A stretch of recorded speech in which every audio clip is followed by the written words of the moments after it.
Instituti Hidrometeorologjik i Kosovës ka paralajmëruar për mbytje të mundshme dhe rrëshqitje dheu si pasojë e shiut që nisi mëngjesin e të mërkurës. Në një njoftim në rrjetin social Facebook të mërkurën, instituti tha se shiu i rrëmbyeshëm në disa zona veri perëndimore, qendrore dhe veri lindore të vendit mund të shkaktojnë përmbytje të shpejta.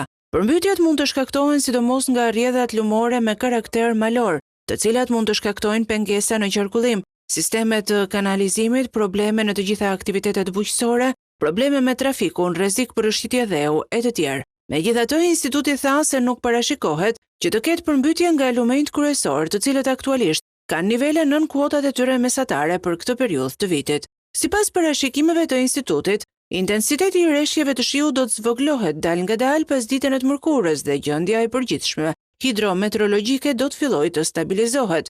Javën e kaluar, rreshjet e dëndura të shiut vu në vështirësi vendet fqinjet Kosovës, duke shkaktuar përmbytje dhe duke shkullur pemët me rrënjë. Ndërkohë një stuhi, edhe më e fuqishme, goditi Evropën perëndimore duke lënë pas shumë viktima e duke shkaktuar dëme të mëdha. Kosova është përballur me përmbytje në disa qytete edhe në janar dhe në qershor të këtij viti.